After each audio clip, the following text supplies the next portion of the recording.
Hello friends, मैं देवेंद्र कुमार पटेल आपका अपने एकलव्य क्लासेस में स्वागत करता हूं। आज हम बात करेंगे मोलरता की। मोलरता क्या होता है? इसको इंग्लिश में मोलैरिटी भी बोलते हैं। मोलरता, मोलैरिटी। देखिए हम लिख रहे हैं विलयन के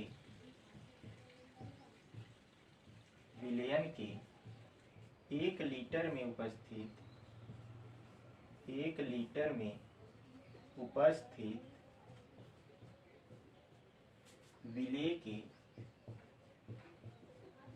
विलेय के मोलों की संख्या को विलयन की मोलरता कहते हैं। मोलरता कहते हैं। इसे कैपिटल एम से प्रदर्शित करते हैं। इसे कैपिटल एम से प्रदर्शित करते हैं।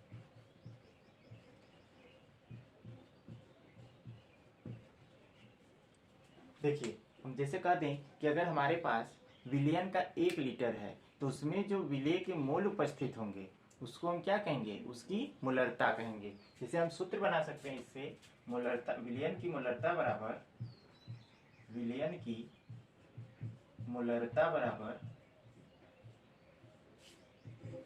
विलेय के मोलों की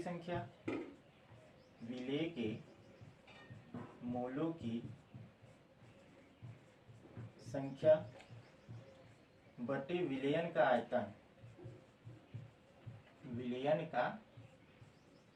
आयतन लीटर में। विलयन का आयतन लीटर में। अगर सवाल में हमारे पास आयतन ml में दिया है तो उसके लिए भी हम फार्मूला को कन्वर्ट कर सकते हैं। देखिए कैसे, यहाँ पर विलेय के मोलों की संख्या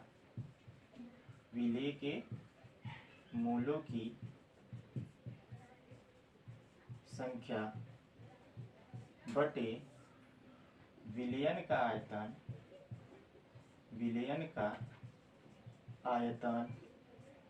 ml में। और जब ml में रहेगा तो यहाँ पर 1000 का मल्टीप्लाई हो जाएगा, ये सूत्र बनेगा। इसको अगर हम शॉर्ट फॉर्म में लिखना चाहें तो मोलरता को m से डिनोट करते हैं और विलेय के मोलों की संख्या यहाँ पर लिखेंगे n विलेय बटे विलयन का आयतन। अगर यहाँ ml में है तो यहाँ पर कितने का मल्टीप्लाई? 1000 का, ये होगा। और यदि हम मोलरता का मात्रक देखें तो यहाँ से मात्रक कैलकुलेट कर सकते हैं। मोलरता का यूनिट मात्रक तो क्या होगा? तो देखिए यहाँ पर एक मात्रक तो ये होता है कि मोलर लिख लिया जाता है, मोलर। और फिर एक मात्रक यहाँ से बना सकते हैं, इसे हम मोल और इसे आयतन को लीटर में, तो मोल प्रति लीटर मोल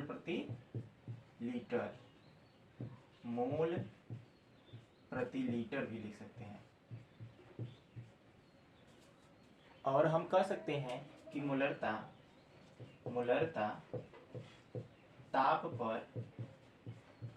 पर निर्भर करती है। जिस फार्मूले में, जैसे मोलरता हो गया, नॉर्मलता हो गया, मोल अंश हो गया, मोललता हो गया, तो जिस फार्मूले में आयतन होगा वो टेम्परेचर डिपेंडेंट होगा, मतलब कि ताप पर निर्भर करेगा। और जिसमें आयतन नहीं होगा वो ताप डिपेंड नहीं करेगा, मतलब कि ताप पर निर्भर नहीं होगा। अब यहाँ पर हम बात कर लेते हैं मोलर विलयन की। तो मोलर विलयन,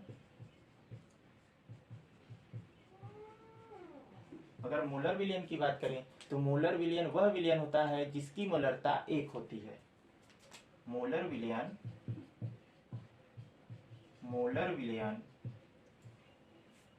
वह विलयन होता है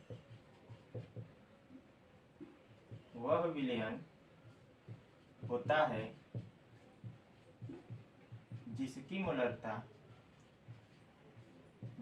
मोलरता 1 होती है। अगर क्वेश्चन में मिली कि विलियन मोलर हो जाए, तो मोलर का मतलब कि मोलरता उसका कितना होगा, मोलरता होगा उसका 1 होगा।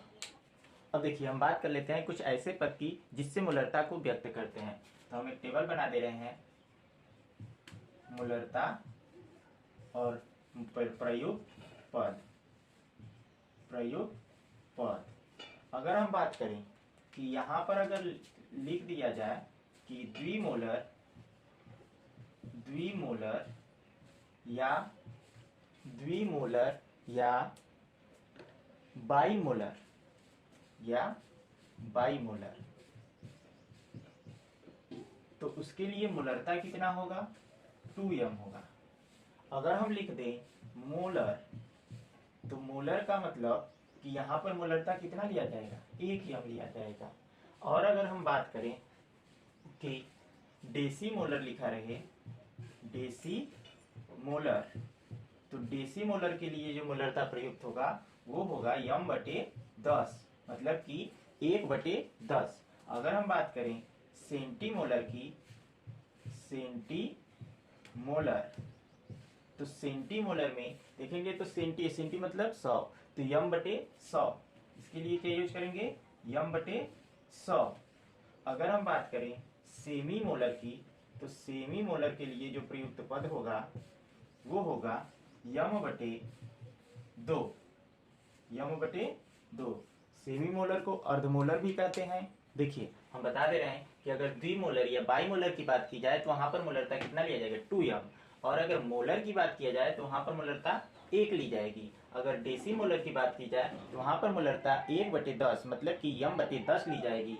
और अगर सेंटीमोलर की बात की जाए तो यहाँ पर m/100 ली जाएगी। अगर बात करें सेमी मोलर, सेमी मोलर या अर्धमोलर, अर्धमोलर की बात करें तो वहां पर कितना लिया जाएगा, m/2 लिया जाएगा। देखिए हमारे पास जो क्वेश्चन है वो लिखा है शुद्ध जल की मोलरता की गणना कीजिए, शुद्ध जल के मोलरता की गणना कीजिए, और उसमें जल का घनत्व मेंशन किया है 1 ग्राम पर ml। तो यहाँ पर जो दिया है उसको लिख लेंगे। तो सबसे पहले जल का घनत्व, जल का घनत्व कितना दिया है, 1 ग्राम पर ml। और फिर उसके बाद हम जल का आयतन मान ले रहे हैं कि 1000 है, माना जल का आयतन, जल का आयतन 1 लीटर, 1 लीटर को कन्वर्ट कर लेंगे ml में तो 1000 ml हो जाएगा। तो आप लोग पढ़े होंगे घनत्व बराबर द्रव्यमान बटे आयतन। तो द्रव्यमान बराबर क्या हो जाएगा, द्रव्यमान बराबर घनत्व गुणे आयतन। तो यहाँ पर घनत्व 1, आयतन 1000। अगर यहाँ से देखें तो 1000 ग्राम आ जाएगा। तो हमारे पास जल का भार जो निकल कर आएगा वो कितना आएगा, 1000 ग्राम। अब यहाँ से हम मोल काउंट कर लेते हैं, तो n बराबर W/m।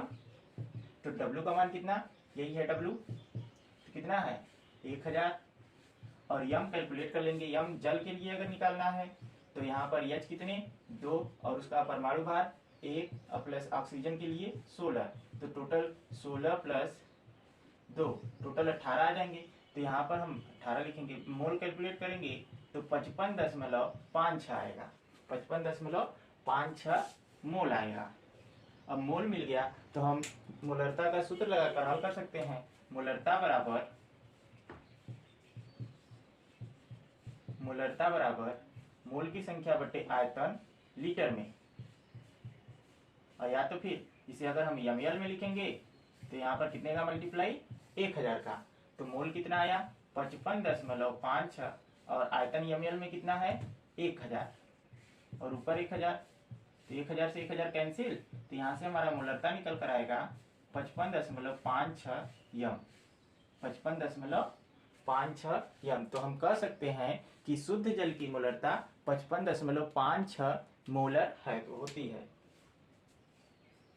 यहाँ लिख देंगे अतः शुद्ध जल की मोलरता, शुद्ध जल की मोलरता 55.56 m होती है, होती है।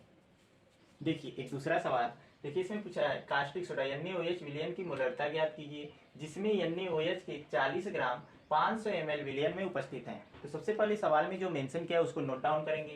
तो इसमें बात कर किया है NaOH की, तो इसका अगर हम मोलर मास देखें, मोलर मास ऑफ NaOH का, तो Na plus O plus H, तो सोडियम के लिए कितना 23, ऑक्सीजन के लिए 16 प्लस हाइड्रोजन के लिए 1, तो ये निकल कर आएगा 40।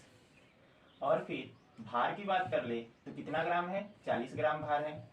और आयतन की बात करें तो वो 500 ml है।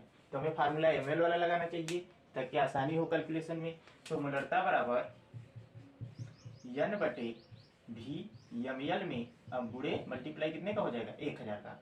मोलरता निकाल लीजिए पहले, सबसे पहले n बराबर क्या होता है W बटे m, तो W का मान कितना दिया है 40 ग्राम और m का मान 40 कैलकुलेट हुआ है मोलर मास, तो n का मान कितना आ जाएगा 1 मोल, कितना आएगा 1 मोल। यहाँ पर पुट कर दीजिए 1 बटे 500 और गुणे 1000, तो ये 5 से 1000 को कितने बार में काट देगा 2 बार में, तो यहाँ से मोलरता का मान निकल कर आएगा 2 × 2 मोलर, कितना आएगा 2 मोलर या 2 मोल प्रति लीटर।